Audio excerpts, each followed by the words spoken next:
Amateur Traveler is in its 20th year now, but can you imagine if I had people on the show who had never been to the destination but had just read about it or seen a movie about it? That wouldn't make any sense at all, and you wouldn't listen.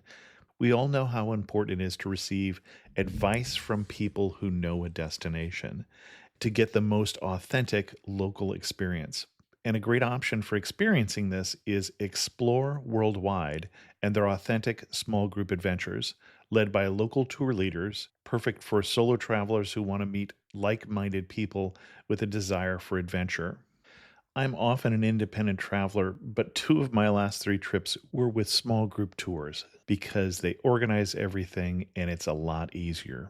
If you want to recreate the tour I did to Malta, they have a Malta and Gozo Discovery Tour. I'm intrigued by one of their tours called A Taste of Sicily. The company again is Explore Worldwide, and visit exploreworldwide.com to learn more. And thanks to Explore Worldwide for sponsoring this episode of Amateur Traveler. The nights are long, the days are short, and the weather is chilly to downright cold, depending on where you are.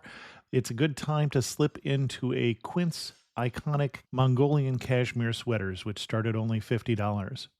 You can treat yourself to everyday luxury at an affordable price with Quince. If you really want to dive into luxury, you can check out their leather handbags, washable silk shirts, and European linen sheet sets. Whatever you're looking for at Quince, all the prices are 50 to 80% less than similar brands, and they do that by partnering directly with top factories and cutting out the middleman. They only work with factories that use safe, ethical, and responsible manufacturing processes. And of course, they use premium fabrics and finishes for that luxury feel in every piece. But you've already heard me rave about my Quince travel pants.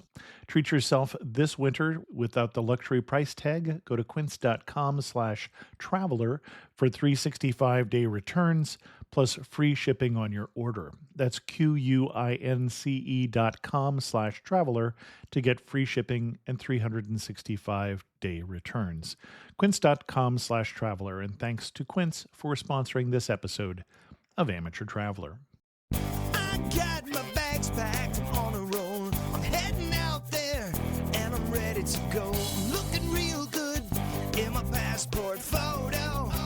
Amateur Traveler episode 351. Today the Amateur Traveler talks about boats and sharks and blue-footed boobies as we go to the Galapagos Islands of Ecuador.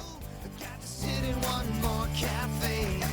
I know that I should be heading home, but maybe not today. Welcome to the Amateur Traveler. I'm your host, Chris Christensen. Before we get into this week's interview, I do have three news stories for you. If you've ever been in a noisy hotel, you may like the idea that two UK hotels are doing. They're cracking down on noise. Basically, they're installing shush-o-meters in 620 hotels, and those will be triggered when a certain decibel level is exceeded, and they will flash as a reminder to guests to lower their voice. In air travel news this week, for those in the U.S., there was an interesting development when the FCC, the Federal Communication Commission that's in charge of things like cell phones, recommended to the FAA, the department that is in charge of what you can or cannot use on a plane, they recommended that they allow the use of electronic devices during takeoff and landing. Apparently, according to the FCC, there is no risk. So we'll see where that goes. And then because we're doing alphabet soup, the FTC, the Federal Trade Commission, stepped into the travel game this week by slapping 22 hotels with a warning because their room rates and taxes that they're advertising don't reveal hidden resort fees.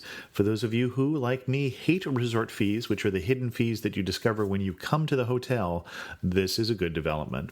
For links to all three of those stories, check out the show notes at amateurtraveler.com. I'd like to welcome to the show Jim Lutz, who's coming to us from Via Adventures and come to talk to us about the Galapagos. Jim, welcome to the show. Thank you for having me. And in case someone has not been around travel for a while, when we talk about the Galapagos, we're talking about a series of islands off the coast of Ecuador. And Jim, why should someone go there, first of all? It has to be one of the most unique and remarkable wildlife destinations in the world.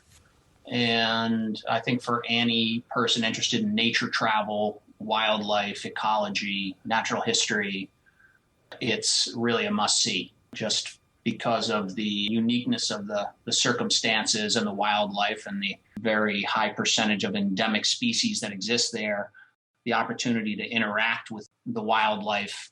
Sometimes it's described as tame. I don't know if that's the right word, but the reality is you can walk right up to the wildlife in the Galapagos and it doesn't run away from you. And it's all around you. You have to walk out of the way of the birds and the reptiles, and while you're walking down the trails, they don't move out of the way. And to put a little context to that, can you give us probably your most memorable wildlife experience in the Galapagos?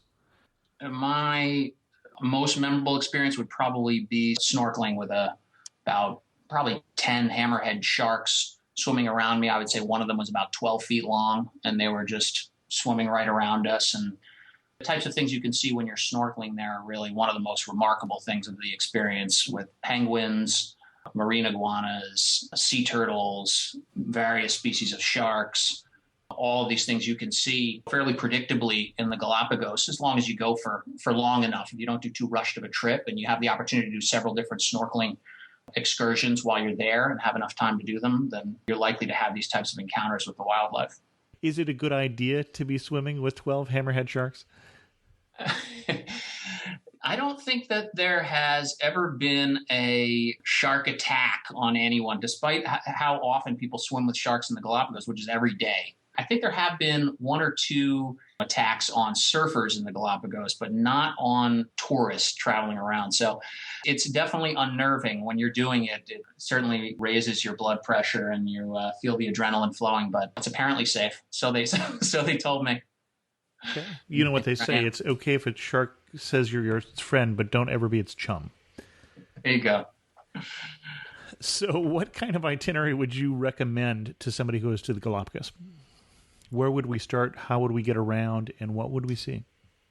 Right. So most trips to the Galapagos, they all start in mainland Ecuador. You're either going to start in Quito, Ecuador, or in Guayaquil and fly out to the Galapagos. You're either going to fly out to the island of San Cristobal, or you're going to fly out to the island of Baltra. Most fly out to the island of Baltra. And then when you land there, you'll either start a cruise, which is what a large percentage of the people do, or you will travel over to one of the towns, such as Puerto Ayora, or if you're in San Cristobal, you go to Puerto Vaquerizo Moreno, and perhaps stay in a hotel. The main ways that people see the islands are to do these cruises, whether they're live-aboard cruises or day trips on boats to visit various sites. And what I think is the best way to see the widest variety of islands is to do a live-aboard cruise. I would say 8 days would be an ideal number of days. If you were very interested in wildlife in the Galapagos and had the time and had the budget, which would be hard because the Galapagos, the reality is it's an expensive destination for the most part, particularly on the live-aboard cruises, would be to do an 8-day cruise. You get to see a lot of islands, certainly see several highlight islands. If you had 15 days, you could see really all of the highlight spots in the Galapagos. And the reason for that is that about 2 years ago, they switched the itineraries in the Galapagos so that any vessel can only visit a given site once every 15 days. And that used to be the case that they could only visit it once every week. So up to about 2 years ago, they could visit all the spots they wanted to. Mm-hmm. In the span of 1 week. They could see, at that time, what many people would have considered nearly all of the big highlight spots. Now, it's very hard to do that in a week, and especially in a shorter cruise, say a 5-day cruise.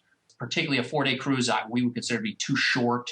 A 5-day cruise is kind of the minimum we would recommend to people. And then there are also 6-day and 8-day cruises.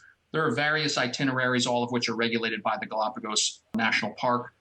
The boats don't make up their own itineraries. They're all regulated by the national park and controlled by them. And you mentioned this was expensive. What kind of range, say, per day are we talking about per person? There are several different categories of boat from a vessel, from luxury class to first class to tourist superior class to tourist class. And there are different sizes of boats even within those categories. The price range at the high end, I can give you the price on about an 8-day cruise is going to be starting at about $4,000, a bit over $4,000 per person for an 8-day cruise. So that's about $500 a day and up. And that's not including the cost of the flight out to the Galapagos, which is about $500 now. And there's also Galapagos park fees, which are $100. And then there's a transit control card, which is another $10. So all told, it certainly adds up. You get, for the high-end cruises, it's a really quite an expensive proposition. Even for 8 days or for 5 days, to do for 2 weeks is very expensive. First-class cruises typically start somewhere just over, I would say, about $3,000 per person for an 8-day cruise. So that gives you about $375 a day. And if I wanted to go in steerage, how much would I be looking at? Yeah, if you were going to go on some of the lowest end boats, we don't offer any of those boats. A lot of those boats are dealing with more of a student population. They probably get down to about, I don't know, maybe down to $200 a day. But you'd be hard pressed to find anything lower than that. Okay. And at that point, I'm probably rowing. At that point, you might very well be. Okay. Yeah. And then you talked about the highlight spots. What for you are, say, the top 5 highlight spots in the Galapagos? I would say the islands, the Western Islands, are certainly a big highlight. Isabella and Fernandina, Punta Espinosa and Tagus Cove are 2 beautiful spots in the far Western Islands. The thing about the Western Islands is they just have a feeling of remoteness. And these are uninhabited islands, unlike where we were landing here. They are not uninhabited islands. Okay. Isabella is not inhabited. Fernandina is not inhabited. Isabella is the biggest island in the archipelago, and it is inhabited. It has a town of about 3,000 people, I think, at this point, Puerto Villamil. And there's probably a few hundred others living sort of in the surrounding area around there. 97% of the islands is national park. So there isn't a lot of habitable land in the Galapagos. The population is concentrated in a few towns on a few different islands.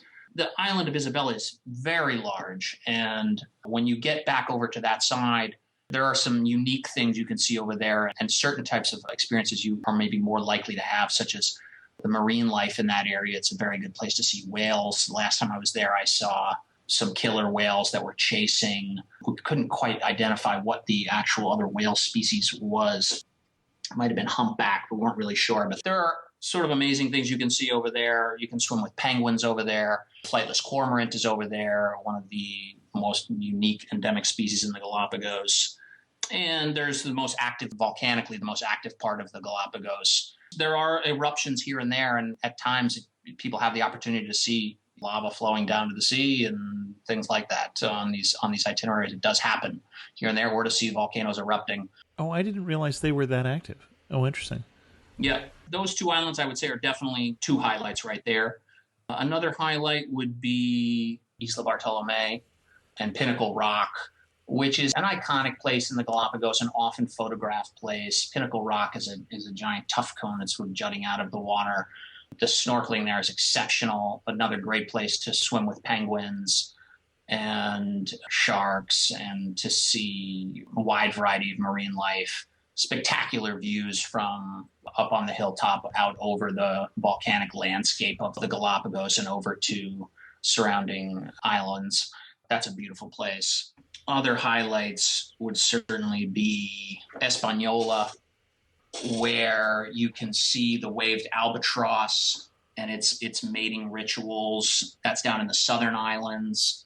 The scenery on that island is spectacular, and that's a unique wildlife experience, particularly for people who are into birds. And when you say the scenery is spectacular, what does the scenery of the island look like?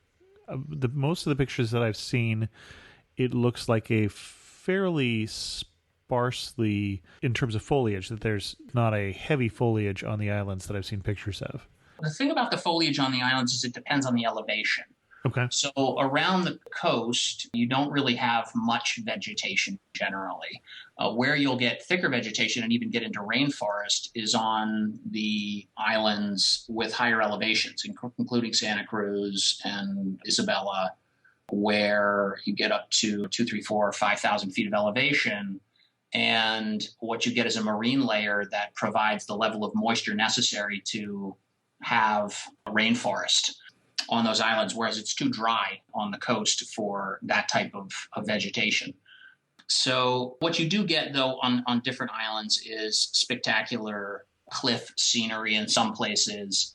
And the thing that's really remarkable on a lot of the islands is because so little of the islands is inhabited, is the sense of being in a place where there's almost no impact at all from man on these islands. I mean, there aren't too many places, I think, where you can go and have that experience combined with this wildlife experience and this opportunity to cruise around on these boats. And it's a combination of these experiences that makes it a very special place. So I would say that's another highlight island would be Española. Another great one would be Tower Island, also called Genovesa, which is up in the north. That is an island where they have the highest concentration of various bird colonies up there. It's an almost unimaginable number of birds flying around up there. And that's a one that often the guides really, really enjoy, just for the variety of the birds and the remoteness of the island. The boat basically pulls into a cove. The largest boats can't go up there. That's one of the few places in the islands where the bigger boats can't actually go. The largest boats in the islands are 100 passengers, and there are some others also in 40 plus, and they cannot go up into that cove, which is essentially almost like a caldera that you're basically parking the boat in. Interesting. Now, I know that there's wildlife there, and I've seen lots of wildlife pictures, and I know it's remote. What am I not expecting that's going to surprise me when I get there? Well, some of those surprises might not be very positive ones, right?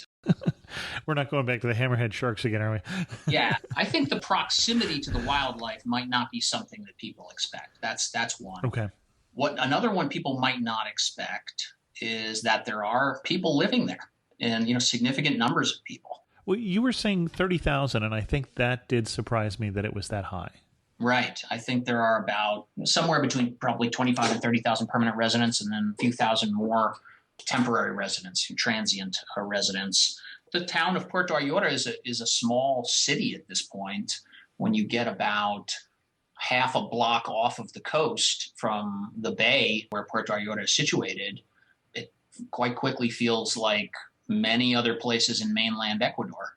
And that is a bit jarring to people, I think. That's surprising. People don't realize that so many people have moved out there. And it is concentrated in some small areas, but it's surprising, and it's an issue, I think, in terms of what's going on in conservation in the Galapagos. Those are some things that people are surprised. I'm going to think of some other things. Sometimes people see sailboats. I think you see often pictures of sailboats in the Galapagos Islands. There's no sailing really around the Galapagos Islands. The few boats that actually do have sails don't actually sail around the islands. They go by engine power, and then we'll put up the sails occasionally for aesthetic purposes. The distance is too great to actually sail around the Galapagos. So just the winds are not appropriate, or the distances are too great for boats that size. I'm certain that people have sailed around the Galapagos. When you say the distances are too great, so east to west, north to south, roughly how big an area are we talking about? It's 174 miles from east to west, and the time it takes to travel from one island to another depends on which island. But the typical liveaboard cruise is traveling between islands at night, not during the day. Mm-hmm. And then perhaps we'll make a short trip between two close islands and visit another island that same day. And then overnight, we'll travel 5, 6, 7, 8 hours to get to another island. And then when you wake up in the morning, there you are anchored in a cove, and you go ashore at 6 a.m. Okay. In a typical cruise, what is your highlight?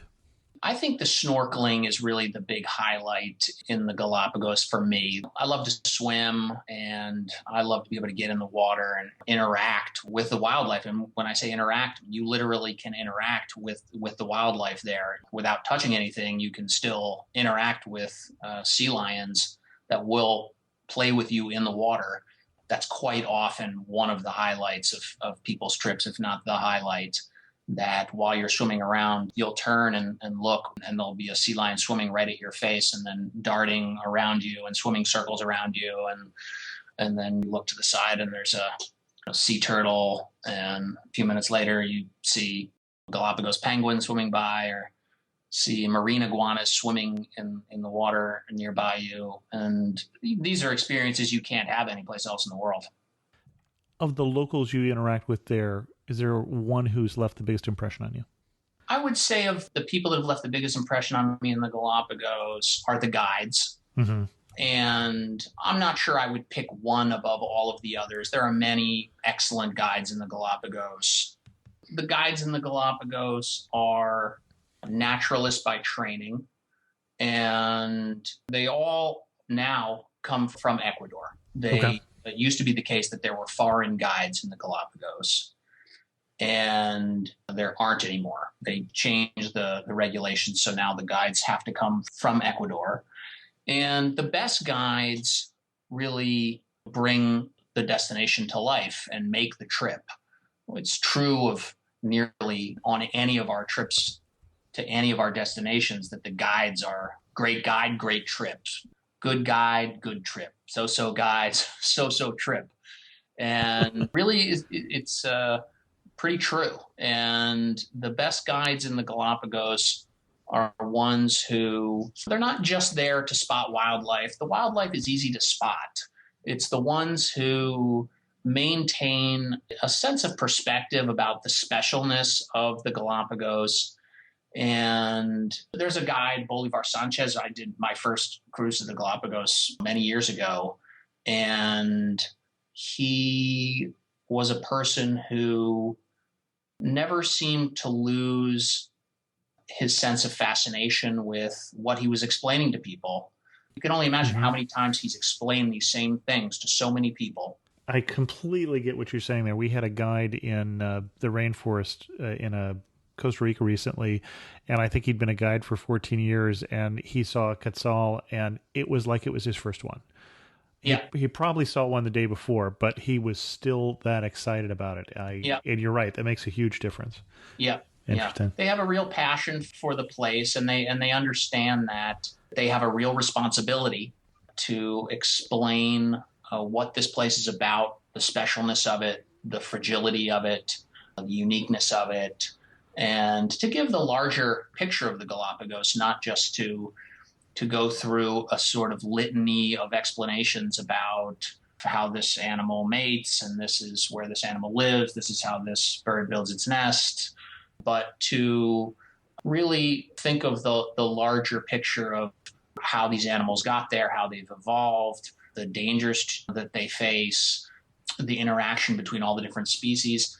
And then a lot of the time, they're fun to be around. The best guides are the ones who are not just great at conveying a lot of sophisticated and interesting information, but they're fun. By the end of the trip, you consider them friends. And when you leave, you think, I really felt like if I would invite that guy to come to my house. And if he ever comes to the United States, I gave him my address. I hope he contacts me. That's the kind of great guides you can get there. And the reality is that it's quite competitive to become a guide in the Galapagos. They're not. I don't think so, yeah. On the top boats, there are a lot of very good guides and some truly great ones. And this is one of the things I think that when someone is considering why would they spend more money to go on a certain type of cruise, on a luxury cruise, for example, or a first-class cruise as opposed to a tour superior or tourist class cruise. And apart from the amenities and the niceness of the boat and the better meals, and you do get those things on the higher end boats, right? But the main thing that you're paying for is to get access to one of these best guides. And the most expensive boats can pay more to hire the best guides, and they do. And so it is true that many of the best guides work across both luxury class and first class boats. A lot of the first class boats also have guides that have worked on luxury class vessels, and they are considered among the very best guides in the Galapagos. But if you wanted to be absolutely certain that you're going to get one of the very best guides, your best chance is to go on a luxury class cruise. You're standing in the prettiest, most photogenic spot in the Galapagos? Where are you standing and what are you looking at? I think one that I mentioned earlier, certainly one of the top spots is on Isla Bartolomé, which you can hike up to the top of and get a view out towards Pinnacle Rock, a giant tuff cone that juts out of the water in one direction. And then behind you, in the other direction, you see various volcanic cones that are dormant, but clearly all around you, you're surrounded by what are the cones of volcanoes in all directions. And you get a 360-degree view of a vast expanse of the islands. That's certainly one of the most beautiful spots in the Galapagos and one of the most beautiful views. Another beautiful view is over in Tagus Cove on Isabella Island, where you can actually go hiking there. One thing I think that's worth mentioning about these trips is in terms of the activity level that's involved in the trips. The trips are not generally geared towards a real active travelers. The trips are active. You have to walk often 2 hours at a time, but the walking is slow. There isn't really much of anything that people would consider real hiking or trekking or anything like that on these trips. The itineraries are, I would say, in a light sense active, but there's not a lot of strenuous activity. Sometimes people want that on their trips. We have a lot of people who really would like to have more of that. And there are some itineraries where you can get it. Certainly get it when you're snorkeling. Sure. Which is nice. And you can get it sea kayaking. You can do a bit of that in the Galapagos. It's limited to certain spots. You can't do it everywhere. They used to allow more of it, but they've cut back on the number of places where you can do it. But there are certain areas on the cruises where you can do it. And then in this particular spot in Tagus Cove, you can go on a very nice hike up to the top of a peak where, again, you get views out 360 degrees. On the one side, you're looking up to the top of Isabella, where that's the most volcanic island in the Galapagos, the biggest. And you're looking up to the top of volcanoes where there are wild tortoises living, and they're inaccessible to tourists. You can't go up there. It's a beautiful thing to contemplate, really, that those animals are up there and they're protected. These things that were nearly driven to extinction due to poaching and overhunting and sailors taking them by the hundreds onto their ships over the course of several hundred years, and nearly some species driven to extinction, many driven close to extinction. Many, I think, because of the establishment of the national park and the protections that's provided, that are now living there in the wild. It's a beautiful thing to think about and to see. And then from there, you can see out over into Tagus Cove, which is a wonderful place to snorkel with penguins and sea turtles and other unique wildlife. And then you had told us before we started recording, you had mentioned that one of the biggest trends is land tours of the Galapagos. But you have an opinion about that. Yeah, there has been in the Galapagos a lot of growth in land-based tours. I think that it's easy to find, if you search Galapagos travel or Galapagos trips or tours, it's easy to find now a lot of options for land-based tours. And that didn't used to be the case. It used to be the case that there were nearly all travel to the Galapagos took place on liveaboard cruises. There were a handful of hotels that would generally provide a sort of pre or post night or two experience in the Galapagos that would not sort of try and offer a substitute for a liveaboard cruise. That's changed. Most of the growth in the Galapagos now by far is in land-based tourism. The number of hotels has grown considerably. There's now dozens of hotels in the Galapagos. It's a way for the local population that moved out there to make money in the Galapagos. And if you think about the Galapagos as this place with very few people historically making money off of the tourism by living there, in reality, a very poor country, that when the opportunity arose and this trend started, reasonably enough, many people wanted to move out there and take part in it and wanted to engage in land-based tourism because it's a much easier thing to get into than cruise-based tourism, which is expensive, requires investors. But this trend represents a significant change in sort of the approach to tourism in the Galapagos, because the liveaboard cruises, they do have some impact on the islands. They create waste, there's fuel that they use, and they do cause some pollution in the water.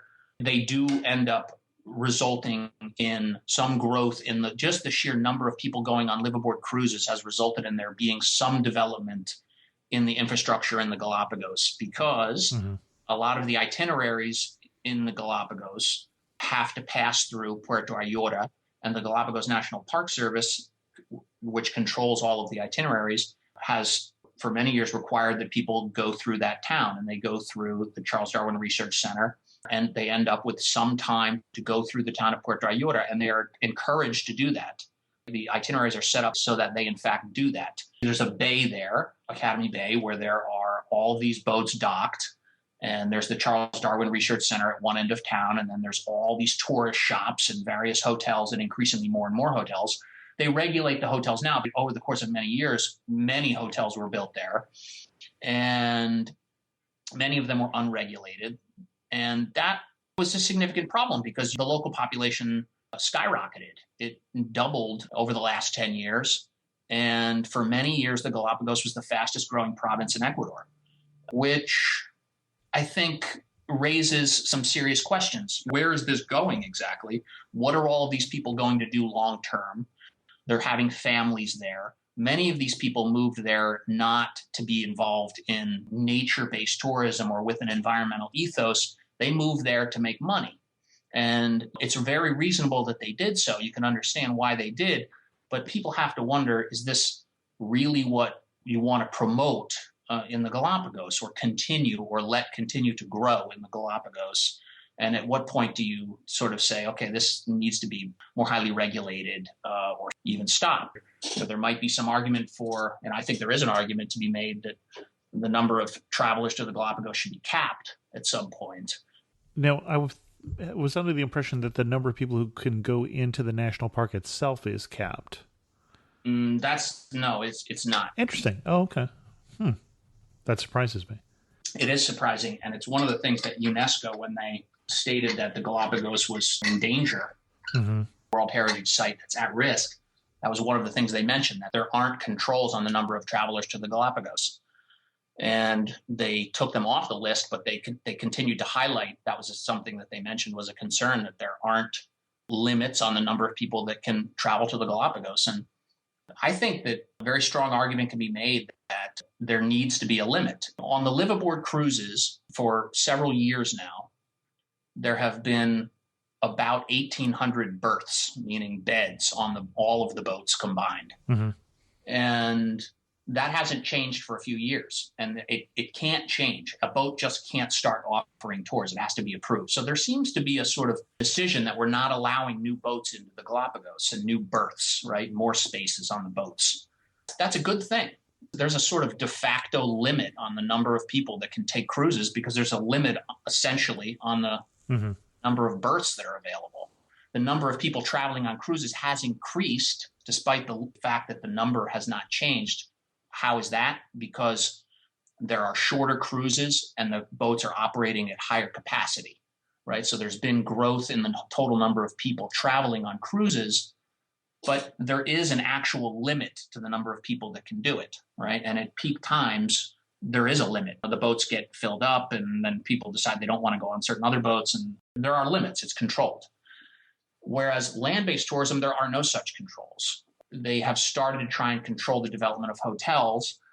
There has been some, I think, movement in that regard and some progress in that sense. But I think most people agree that there continue to be a lot of illegal, unregulated hotel development and pension development in the Galapagos. There continues to be significant increases in the number of people focusing on less expensive land-based tourism in the Galapagos.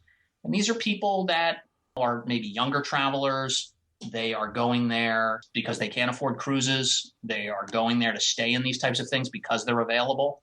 And they didn't used to be available, so they didn't used to go there. And now you have an economy that's been created around this. And how do you turn that off? And as has happened in countless other places around the world, once it gets going, it's very hard to stop. Yeah, it is a difficult problem. And you certainly understand why. It's one of the things we've talked about a number of episodes recently, that contention between trying to support your family and make a living and trying to protect the environment that is attracting everybody to come. I want to move on, though, as we get close to winding us down here. Any last recommendations you'd have for somebody who is heading out to the Galapagos? One recommendation would be, when you go to the Galapagos, do a liveaboard cruise would be one of my recommendations. It would be to take as long a cruise as possible. It would be to look closely at the itinerary that you're taking and ask a lot of questions of the person or company that you're buying the package from, because with the new 15-day itineraries that they have, right, which we talked about earlier, where you can only visit the same site once every 15 days. And that means that there are fewer itineraries where the highlight big best spots are packed into a 5-day or 7-day cruise. There are some itineraries that are a little bit, I would say, on the weaker side. That didn't used to be the case so much. It is the case now. There are some itineraries where I would say that's not that great of an itinerary in the Galapagos.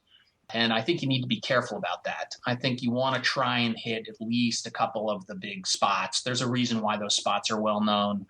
They often provide some of the big highlight encounters with wildlife and with penguins and with unique species and views that you won't get in other places. You can have fantastic serendipitous encounters with wildlife in various places in the Galapagos and at any place in the Galapagos. But you would want to try and be careful about the exact itinerary you're getting. That'd be one thing. Another thing I would say is don't take a short cruise. Don't do a 4-day cruise. That's too short. And finally, I would just add, as someone who lived in Ecuador for 2 years, is to give a shout out for mainland Ecuador if you're going to go to the Galapagos. A lot of people travel to Ecuador solely to go to the Galapagos. They fly into Quito, spend one night, fly out to the Galapagos, fly back to Quito, and fly out that same night or fly out the next morning. And they never see anything in mainland Ecuador other than maybe some small part of Quito. Ecuador has a lot of beautiful things to see: the Amazon rainforest, the highlands, indigenous communities, the Andes. Quito itself is a fascinating city. It's a wonderful country, and there's a lot to see beyond just the Galapagos. Excellent. The last 3 questions I've got for you. One thing that makes you laugh and say only in the Galapagos. Well, there are many things that are only in the Galapagos. Swimming with penguins would probably top the list of things of only in the Galapagos. One of the most memorable only in the Galapagos moments, penguins on the equator, which is okay. quite something to see. Finish this sentence for me. You really know you're in the Galapagos when what?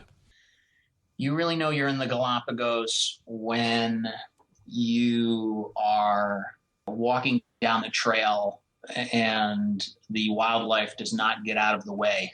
And the birds that the blue-footed booby nest that's sitting in the middle of the trail with 2 blue-footed boobies sitting right in your way, and they don't budge. And you have to walk around them. And then lastly, if you had to summarize the Galapagos in just 3 words, which 3 words would you use? Unique, fragile, magnificent. Excellent. Now, Jim, if people wanted to know more about the Galapagos or about your writing, I believe you have a travel blog also. Yes. Our website is viaadventures.com, which is www.via, V-A-Y-A, and then the full word adventures.com. Via means go in Spanish, so it's viaadventures.com/blog. Excellent. And we'll put a link to that in the show notes as well. Jim, thanks so much for coming on the show and sharing with us your obvious love of the Galapagos. Thanks, Chris. In news of the community this week, we heard from Nigel, who commented on the recent episode 347, Travel to Kenya. I enjoyed podcast 347 on Kenya, and there was a lot of crossover with what I did a few years ago. One crucial must-take, which seemed to get overlooked, was a pair of decent binoculars. I'm guessing that as Gretchen is such a seasoned birder, she would feel undressed without them, so that is why binoculars were never mentioned. However, for anyone considering such a trip, I would recommend decent binoculars over a camera any day. One other thing I would recommend is a balloon trip over Masai Mara. It's expensive, but well worth the money. Thanks for the wonderful series of podcasts. Thanks, Nigel. And Nigel, I understand what you're saying about the binoculars, although as a photographer, I would never recommend them over the camera. But you're right, you should definitely bring them on a safari. And then we're actually going to wrap up the show here because in 9 more minutes, I'm recording the next show. And so I have to get on to that. If you have any comments on this episode, feel free to send an email to host@amateurtraveler.com, or better yet, leave a comment on this episode at amateurtraveler.com, and I'll put a link to that in the lyrics for this episode. You can also follow me on Twitter and join us in the Facebook community, facebook.com/amateurtraveler. I've been asking recently what shows people would like to hear, so if you'd like to get your input in, that's the place to do it. There will not be a show between Christmas and New Year's. We're going to take that week off. And as always, thanks so much for listening.